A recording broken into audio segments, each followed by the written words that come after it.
Bonjour et bienvenue pour le dernier numéro de l'année 2012 d'Auto-Ital Info.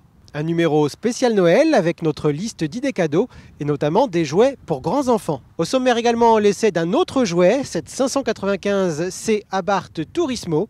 Nous poserons 3 questions à Christian Schmalz, directeur de Paris Auto Events. Mais pour commencer, voici tout ce qu'il faut retenir de l'actualité de l'automobile italienne, tout en images.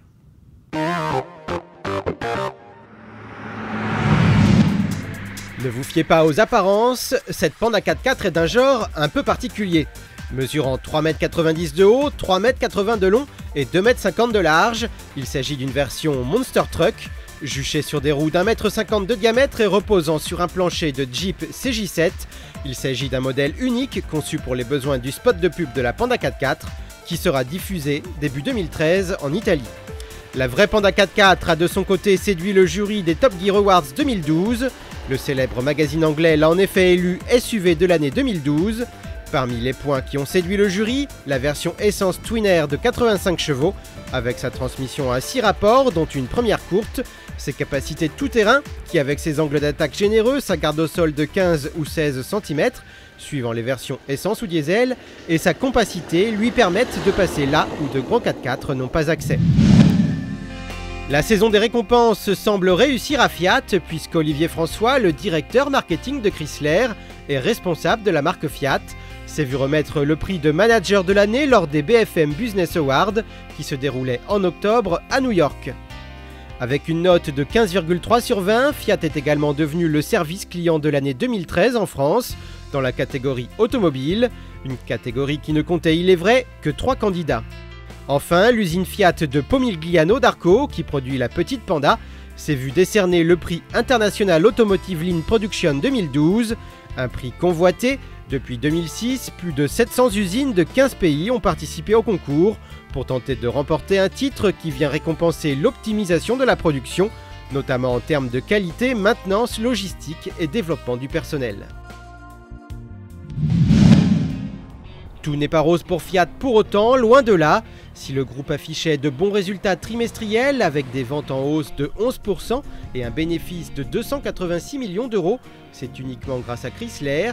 Les ventes en Europe ont en effet baissé de 9% et même de 23% en Italie, le plus mauvais résultat depuis 1976. Du coup, Sergio Marchionne, le patron du groupe, a annoncé fin octobre revoir à la baisse les objectifs financiers à court et moyen terme. L'objectif de vente a ainsi été réduit de 6 millions d'unités à une fourchette située entre 4,6 et 4,8 millions. Il a également annoncé que le groupe allait se concentrer sur la relance des marques Alfa Romeo et Maserati dans le secteur haut de gamme et sur le développement de la Fiat 500 et de ses dérivés pour les petites voitures. Rien de nouveau concernant Lancia. Une mauvaise traduction de son discours a même provoqué de vives réactions, annonçant tout simplement son élimination.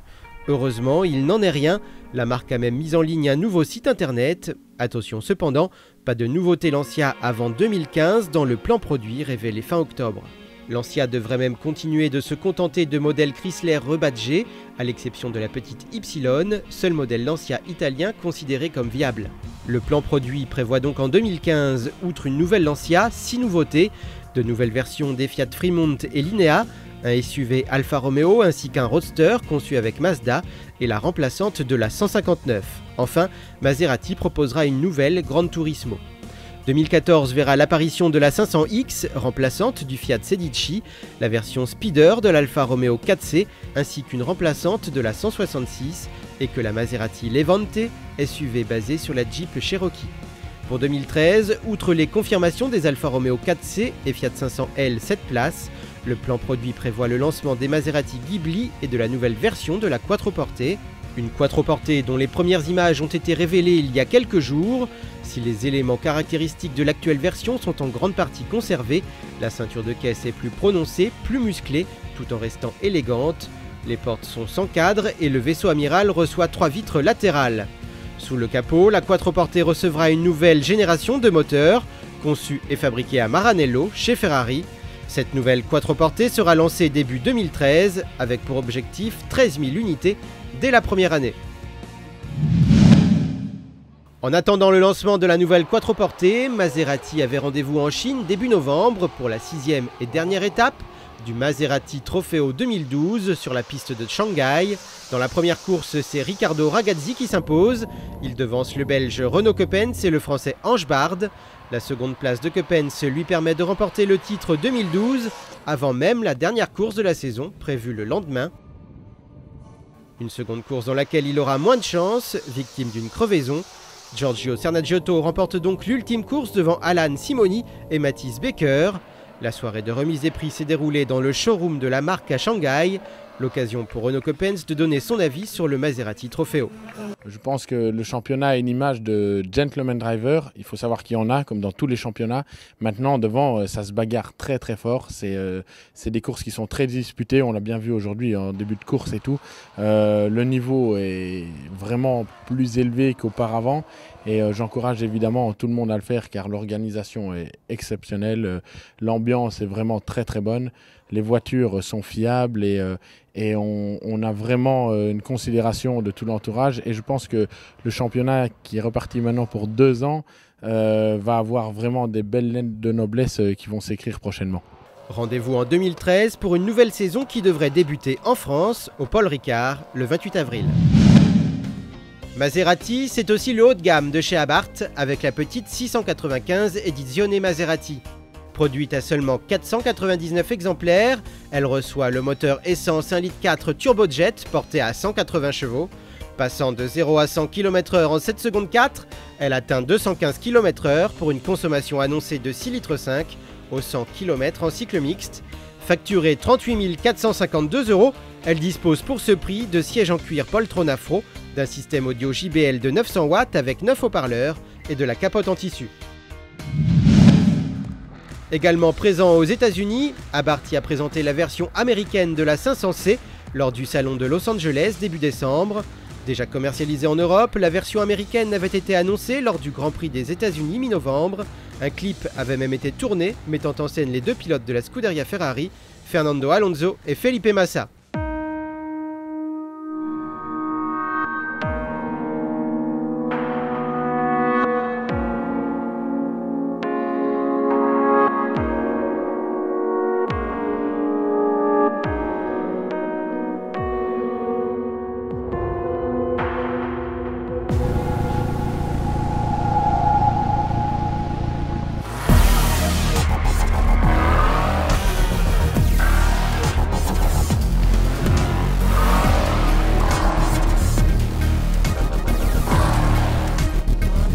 Quant au spot de pub, il est toujours aussi piquant.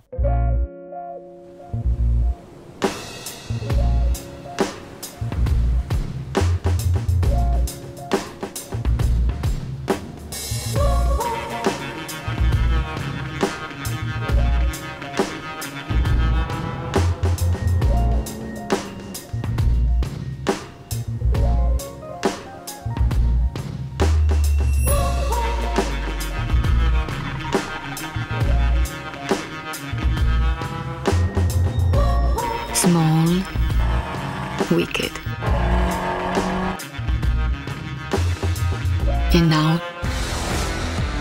topless. The Fiat 500 Abarth Cabrio.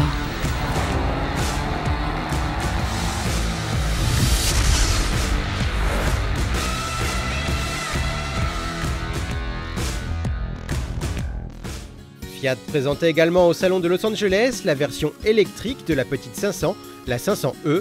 Esthétiquement, la 500e se distingue par une partie basse des boucliers avant et arrière redessinés, des bas de caisse plus profilés et d'un nouveau béquet pour améliorer le CX de la voiture. À l'intérieur, outre les couleurs, seuls les compteurs et la console centrale semblent évoluer, avec notamment le remplacement du levier de vitesse par 4 boutons. Sous le capot, un moteur synchrone développant 111 chevaux pour 200 Nm de couple. Baptisé e-Drive, il affiche une autonomie de 128 à 160 km grâce à des batteries lithium-ion de 97 cellules d'une capacité de 24 kWh. Grâce à un chargeur spécifique, la recharge des batteries se fait en 4 heures sur une prise 240 volts. Le prix de la 500e n'a pas encore été communiqué. De toute façon, son importation en France n'est pas prévue. Sa commercialisation ne débutera en effet qu'à l'été 2013 et uniquement en Californie. Pour appuyer son lancement, un spot de pub pour le moins inattendu a été conçu. go. This is trial run number 15A. Range and speed of the all-electric Fiat 500e. Avanti.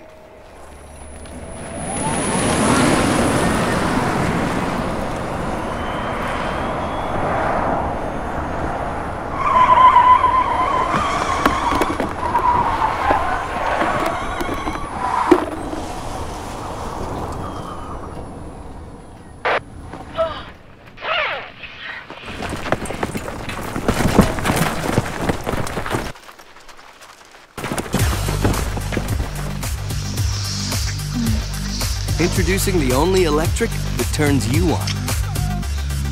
The gorgeous Fiat 500e.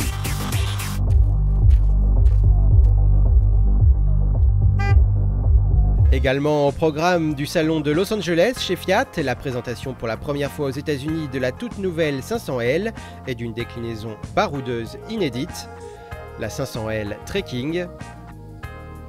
La 500L américaine se distingue de notre version européenne par de petites modifications esthétiques nécessaires pour des raisons d'homologation comme les clignotants, techniquement pas de boîte manuelle pour les États-Unis et surtout un moteur 1,4 litre essence de 160 chevaux, une version évidemment absente en Europe et c'est dommage.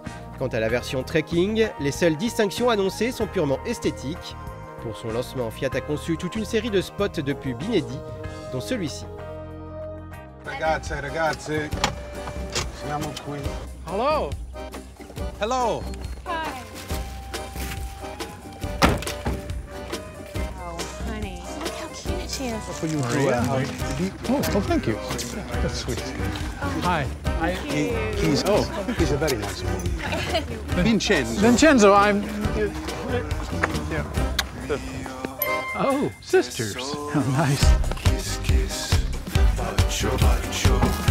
The new Fiat 500L. With 4 doors and 5 seats, it's very family friendly. En Europe, la 500L a passé avec succès les crash tests de l'Euro NCAP, obtenant 5 étoiles sur 5 grâce à sa note globale de 83 sur 100. Ses 6 airbags de série, ses ceintures de sécurité à 3 points avec double prétentionneur et limiteur de charge, ou bien encore ses appuis-têtes anti-coup du lapin lui permettent d'obtenir une note de 94% pour la protection des adultes et 78% pour celle des enfants. La protection des piétons reçoit pour sa part la note de 65%, alors que les systèmes d'assistance sont eux crédités de 71%.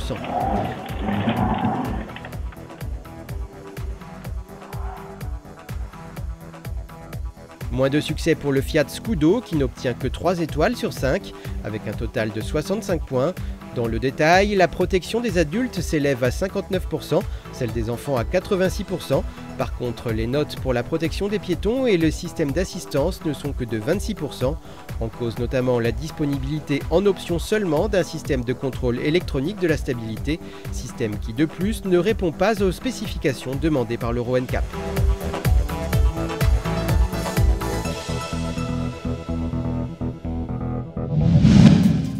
1 million, c'est le nombre de Fiat 500 produites depuis son lancement en 2007.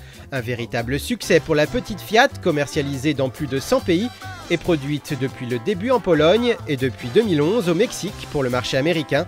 La millionième Fiat 500 est une version blanc nacré, essence, 1,2 litre de 69 chevaux, en version lounge. En France, 105 700 Fiat 500 ont été immatriculés depuis son lancement en juillet 2007. Pour fêter l'événement, outre ce clip qui mélange toutes les images et spots qui ont été tournés et diffusés par Fiat, le constructeur a offert le cuir sur les versions Pop, Lounge et Street durant 1 million de secondes, soit 11,5 jours, à partir du 19 novembre. Pas de nouveauté du côté d'Alfa Romeo, mais l'arrivée en concession des séries spéciales présentées au dernier Mondial de Paris. 15 exemplaires de la Mito Quadrifoglio Verde SBK Limited Edition sont réservés pour la France au tarif unitaire de 28 100 €.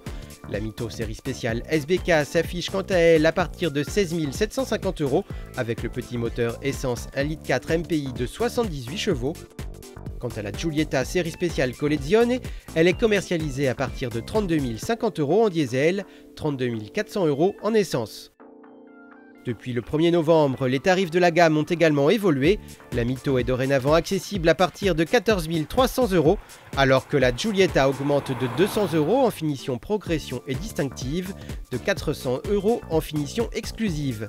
A noter également, Alfa Romeo prolonge jusqu'au 31 décembre 2012 son opération garantie 4 ans kilométrage illimité sur les Mito et Giulietta neuves. Et puisqu'Alfa Romeo se réduit actuellement à 2 modèles seulement, c'est du côté des designers indépendants qu'il faut se tourner pour rêver un peu. Marco Procaccini est de cela. Fan d'Alfa Romeo, il a imaginé et dessiné ce que pourrait être une grande berline sportive 4 portes, concurrente des BMW Série 6 ou Mercedes CLS. L'Orazio Sata est plutôt réussi avec sa face avant agressive et son arrière rappelant les 156. Chez Lamborghini, hiver rime avec cheveux au vent. La marque Autoro a en effet présenté la version découvrable de sa bestiale Aventador. Le toit amovible en carbone s'enlève en 2 parties. L'Aventador LP704 Roadster est propulsé par le V12 de 6,5 litres, développant 700 chevaux. Accouplé à une boîte 7, il permet à l'Aventador Roadster de passer de 0 à 100 km/h en 3 secondes et de dépasser les 350 km/h. Et pour ne pas polluer le bon air qu'une conduite décapotée permet de respirer, l'Aventador Roadster est équipé d'un système stop and start et offre la possibilité de désactiver une partie des cylindres. Côté tarif, il faudra débourser 300 000 € hors taxe pour rouler à son bord. 10 millions, ce n'est pas le prix de la future Ferrari, mais le nombre de fans que compte la page Facebook de la marque au cheval cabré. Pour les remercier, Ferrari a réalisé cette vidéo humoristique mettant en scène son patron, Luca Di Montezemolo, en personne.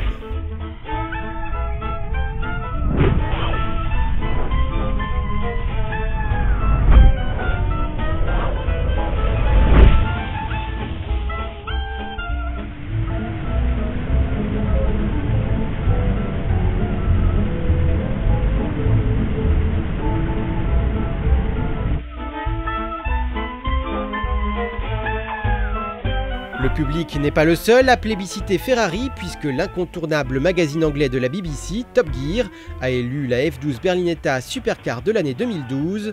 Aux États-Unis, la première F12 Berlinetta américaine a été vendue aux enchères pour 1,125 millions de $, en marge du Grand Prix de F1 d'Austin au Texas.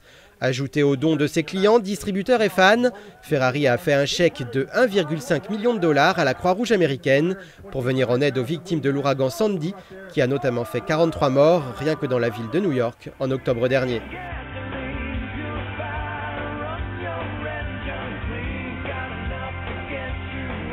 En 2011, c'est le Japon qui était touché par un terrible tremblement de terre. Parmi les villes plus particulièrement sinistrées, celle d'Ishinomaki, dont plus de 10 000 habitants avaient été portés disparus. Jumelée à la ville italienne de Civitavecchia, près de Rome, Ishinomaki a reçu le soutien de Ferrari Japon et de ses clubs. Plusieurs opérations caritatives ont ainsi été réalisées, permettant de récolter 80 millions de yens. Une somme qui a permis la reconstruction des 2 centres d'accueil pour enfants après l'école d'Ishinomaki, 2 centres qui permettent d'accueillir 80 enfants. Leur inauguration a eu lieu le 14 décembre en présence des enfants, du maire de la ville, de l'ambassadeur d'Italie au Japon et des responsables locaux de Ferrari et du club Ferrari Japon. Fin novembre se déroula en Chine le 10e salon de Guangzhou, l'occasion pour Ferrari de célébrer les 20 ans de sa présence dans le pays. Près de 130 Ferrari avaient répondu à l'invitation.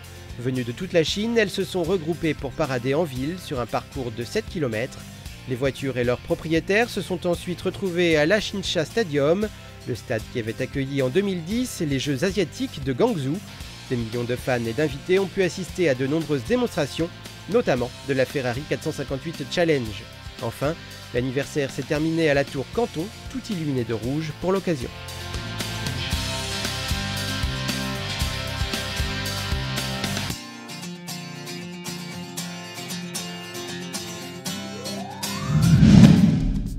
C'est également à l'occasion du salon de Guangzhou qu'Iveco s'est vu décerner le prix de camion de l'année 2013 en Chine pour son Iveco Xiaoyu, un véhicule léger fabriqué conjointement par Iveco et Nanjing Automotive Corporation. Au Brésil, c'est le Tector Attack qui a permis à Iveco de remporter le titre de meilleur camion de l'année. Le 5 janvier prochain, Iveco tentera de remporter une autre victoire, en compétition cette fois-ci, et pas n'importe laquelle puisqu'il s'agit du célèbre Dakar. Tenant du titre avec le Hollandais Gérard de Rooij, Iveco est partenaire de son équipe pour la 3e saison consécutive. Les 5 véhicules de course et 7 véhicules d'assistance se sont dirigés vers le Havre en décembre, comme les 700 autres véhicules qui ont embarqué à bord d'un cargo, direction Lima, au Pérou. Le rallye s'achèvera le 20 janvier à Santiago, au Chili, après 2 traversées de la Cordillère des Andes. Sous le capot des 5 machines de course, les mêmes moteurs Cursor 13 de Fiat Powertrain Technologie Industriale, pouvant atteindre la bagatelle de 840 chevaux. Comme l'an dernier, outre Gérard de Rooij, Miki Biazione, ex-pilote Lancia en championnat du monde des rallyes et ex-pilote Fiat sur le Dakar, sera au volant sur l'un des Iveco. Face à eux, de nombreux prétendants à la victoire comme les pilotes Kamaz ou Mann.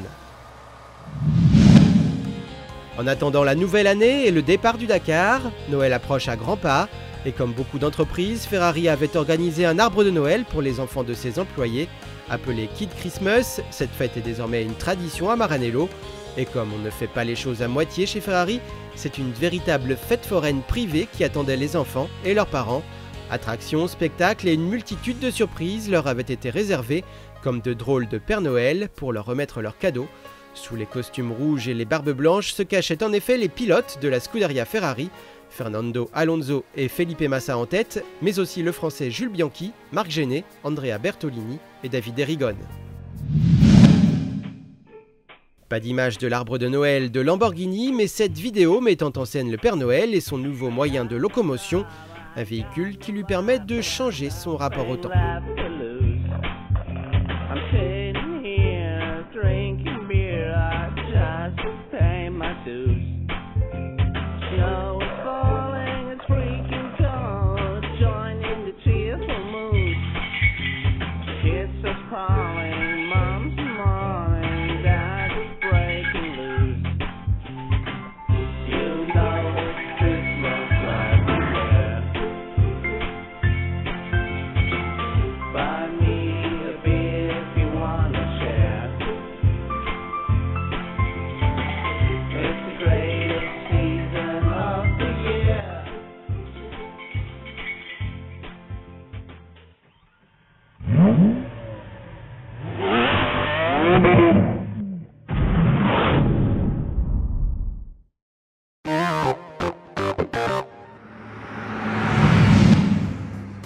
Des cadeaux aux couleurs de vos marques préférées, il en existe des centaines que vous trouverez sur les boutiques en ligne de chaque constructeur ou chez les concessionnaires.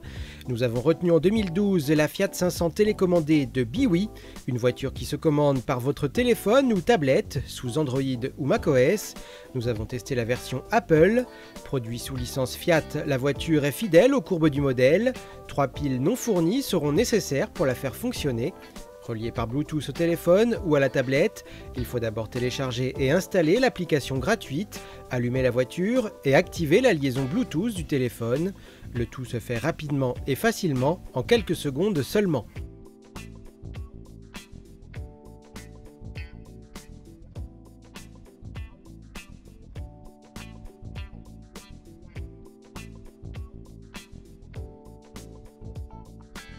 La voiture se commande ensuite soit via l'écran tactile, soit via le gyroscope du téléphone, c'est-à-dire simplement en bougeant l'appareil. Proposé à 59,90 € en version rouge pour Apple, 49,90 € en version blanche pour Android, la prise en main est aisée, mais un pilotage précis demandera un temps d'adaptation. La voiture est suffisamment puissante pour effectuer quelques figures et la portée, d'environ 10 mètres, satisfaisante. Seconde idée cadeau que nous vous proposons, la nouvelle saison de la bande dessinée Michel Vaillant, une BD qui se déroule dans le monde automobile actuel. Dans Au nom du fils, on retrouve les recettes qui ont fait le succès des 70 premiers albums, de la compétition et des intrigues. Signé du fils de Jean Graton, Philippe Graton, ce nouvel album est le premier depuis l'arrivée de la collection aux éditions Dupuis. C'est donc un véritable nouveau départ pour Michel Vaillant, départ réussi. Notre seul regret, que ce tome ne se suffise pas à lui-même et que l'on soit obligé d'attendre le prochain pour connaître la fin de l'histoire. Et pour ceux qui préfèrent les Michel Vaillant d'ancienne génération, bonne nouvelle, l'ensemble des 70 albums de la collection vient d'être réédité.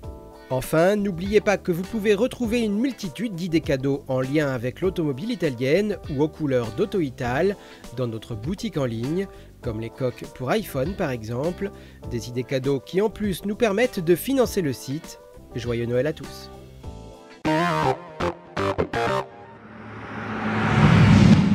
Christian Schmalz, bonjour. Vous êtes le directeur de Paris Auto Events et vous venez d'annoncer l'organisation le 7 septembre 2013 d'un nouvel événement à Montlhéry consacré aux Italiennes. Qu'est-ce que vous pouvez nous présenter cet événement? Alors il s'agit effectivement d'un nouvel événement qui s'appelle Autodrome Italian Meeting, qui a pour vocation, comme son nom l'indique, de réunir toutes les Italiennes, avec peut-être une particularité, ça va concerner les autos et les motos, mais aussi les voitures et les motos anciennes et modernes, ce qui va permettre de se retrouver un petit peu à la sauce italienne, on va dire. Alors quel va être le programme? Qu'est-ce qu'on va retrouver dans cette journée? Alors ce qu'on veut, c'est vraiment faire quelque chose de très italien, c'est-à-dire évidemment on va avoir des voitures et des motos italiennes, mais on va aussi avoir de la restauration italienne, des glaces à l'italienne, du café à l'italienne. On est vraiment très centré sur le sujet et bien sûr on va faire du roulage, alors souvent en parade, parfois un petit peu plus en version sportive, mais le but c'est de se retrouver autour de quelque chose de très fédérateur qui est la voiture et la moto italienne. Vous parlez de version un peu plus sportive, c'est organisé en plateau, c'est ça? Oui, alors effectivement, on va faire plusieurs plateaux. On va d'abord séparer les autos des motos. On va aussi séparer à l'intérieur de ces catégories les autos modernes des autos anciennes. Et puis on va probablement aussi monter un petit plateau compétition. L'idée étant de regrouper les belles italiennes un peu plus musclées. Alors pourquoi organiser cet événement? Comment est née l'idée? Alors je pense que c'est quelque chose qui n'existait pas vraiment. Et effectivement, il y avait beaucoup de rendez-vous Alfa Romeo, rendez-vous Ferrari, rendez-vous Abarth. Mais je crois qu'il n'y a pas vraiment de grands rendez-vous qui réunissent tout l'ensemble du savoir-faire italien. Donc c'est ça l'idée première. Et puis on s'est dit, ma foi, depuis l'origine de ce circuit qui est de 1924 avec Ascari par exemple, je crois que l'Italie a aussi marqué de son empreinte ce fabuleux circuit. Donc l'idée est autour de ça. On se réunit autour de la passion partagée et on met tout ça à la sauce italienne. Alors comment s'inscrire et quels sont les tarifs d'inscription? Alors effectivement, les inscriptions vont se faire en tout début d'année 2013, on est en train de peaufiner, on est en train de finir l'affiche pour tout vous dire, et puis les tarifs seront pour, je dirais, le plus cher, inférieur à 150 €, où là vous pourrez rouler, vous aurez même le petit panier pique-nique à l'italienne, et plusieurs, je pense, entre 4 et 5 roulages par jour pour chaque voiture et chaque moto. Les roulages, justement, ça consiste en quoi? C'est un nombre de tours, c'est autant, c'est quoi? Le roulage se situera autour d'une vingtaine de minutes, il faudra se casquer, on va respecter évidemment la sécurité, mais le roulage sera plutôt libre après les procédures habituelles de tour derrière le pescar, etc. Mais c'est quelque chose de traditionnel, avec la petite différence près qu'on sera par plateau de façon la plus cohérente possible.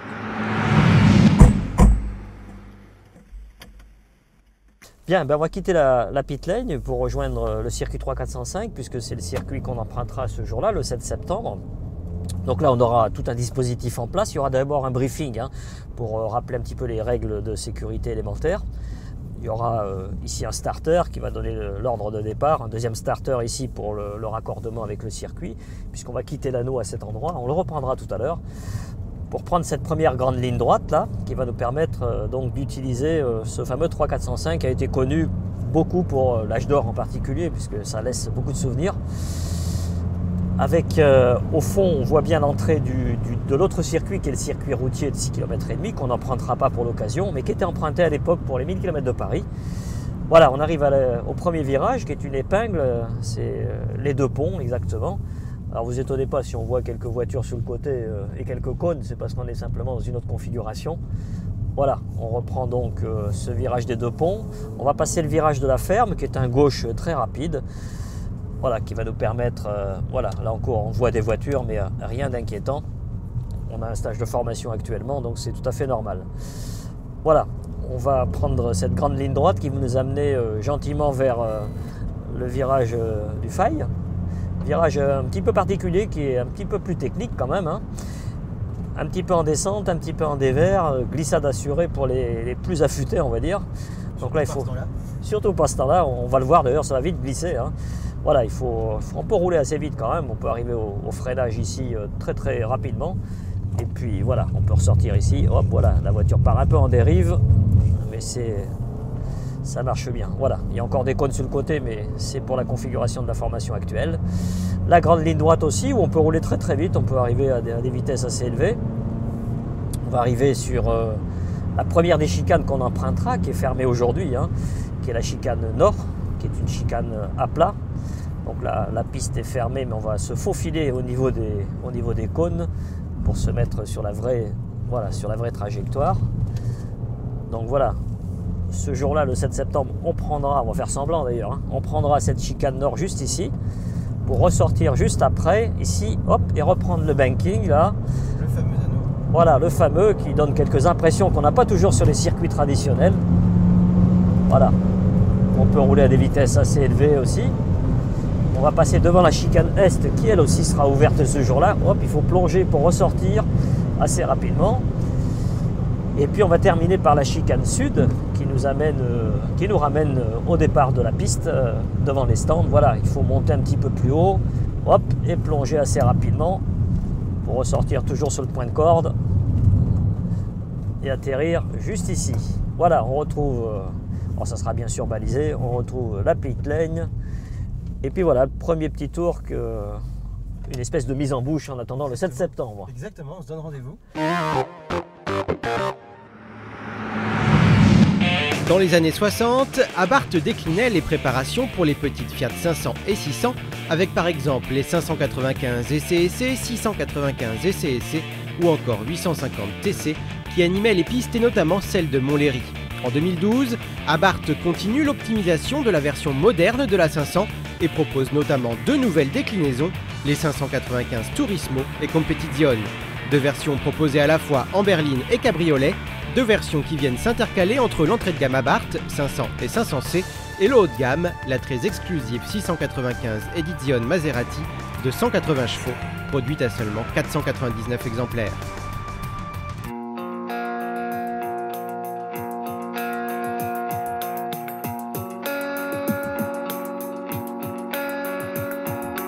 Alors que la 595 Competizione s'adresse aux plus sportifs, la 595 Turismo se veut plus élégante et plus raffinée, tout en disposant des mêmes caractéristiques techniques. Extérieurement, notre 595C Turismo affiche donc une vraie personnalité avec sa calandre spécifique frappée du célèbre scorpion, le signe astrologique de Carlo Abarth, avec des feux bixénon, des étriers de frein rouge, des passages de roues couleur carrosserie, du logo 595 à côté des poignées de porte et des jantes de 17 pouces. Attention cependant, les jantes claires de notre version d'essai sont facturées 450 € en option, tout comme la magnifique peinture bicolore et le liseré blanc qui demanderont une rallonge de 1100 €.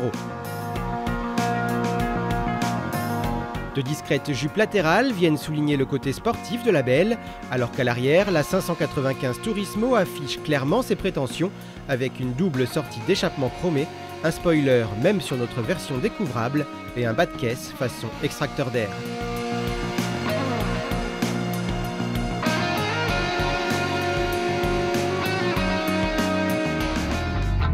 Même alliance de raffinement et de sportivité à l'intérieur avec une planche de bord au revêtement spécifique, un volant gainé de cuir et une casquette de compteur également revêtue de cuir.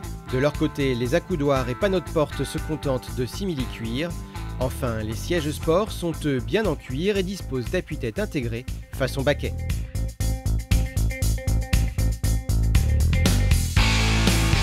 Les seuils de porte en alu sont personnalisés, tout comme le pédalier en alutex. Pas de levier de vitesse à bord de notre version équipée de la boîte robotisée à 5 rapports, mais 4 petits boutons à sa place, complétés par les palettes au volant si vous souhaitez exploiter au mieux le moteur 1,4 litre turbojet. Pour plus de sportivité, le manomètre de pression du turbo est déporté sur la gauche, derrière le volant.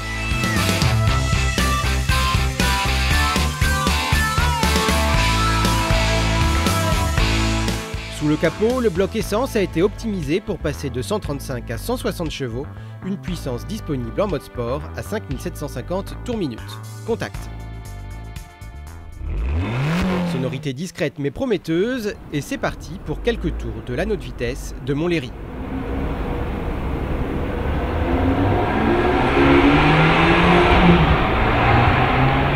Enclenchement du mode sport pour des réglages du moteur, du freinage et de la direction, optimisés pour la performance. Bien installé, même si le volant ne se règle qu'en hauteur et pas en profondeur, la piste défile sous les roues de l'Abarth.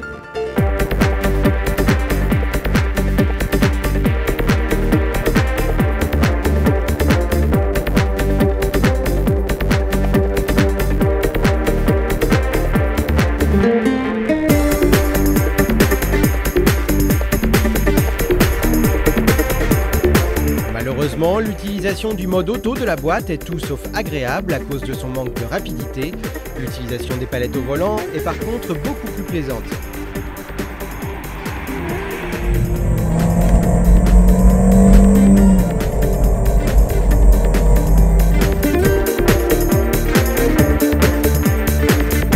Pesant 1 tonne 90, cette 595C Turismo passe de 0 à 100 km/h en 7 secondes 6 et dépasse les 209 km/h.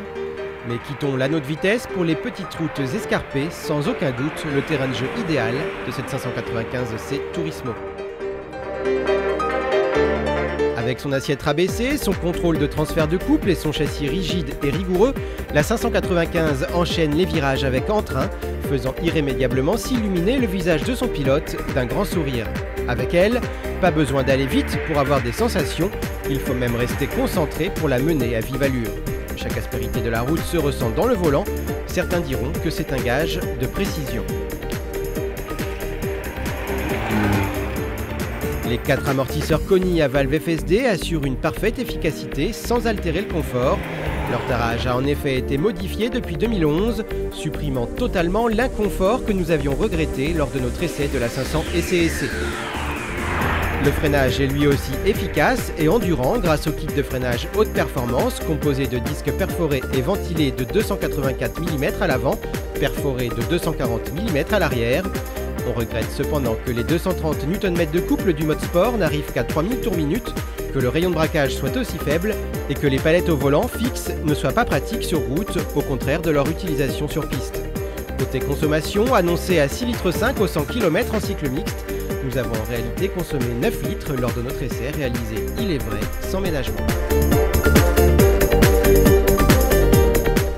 Au final, avec son look charmeur et sportif, son équipement de série disposant notamment de l'ABS avec MSR, ASR, e-holder, aide au freinage d'urgence, ESP, EBD, 7 airbags, le système multimédia Blue Enemy et les radars de recul, la 595C Turismo est une petite bombe confortable, proposée à partir de 23 500 € en boîte de vitesse manuelle, 24 800 € avec boîte robotisée. Cette 595C Turismo est largement plus abordable qu'une Mini Cooper Works, plus puissante, il est vrai. Seul bémol, le surcoût nécessaire pour accéder à notre très jolie peinture bicolore et le malus écologique qui, avec 151 grammes de CO2 émis par kilomètre, s'élèvera en 2013 à 1 000 € pour 1 gramme près.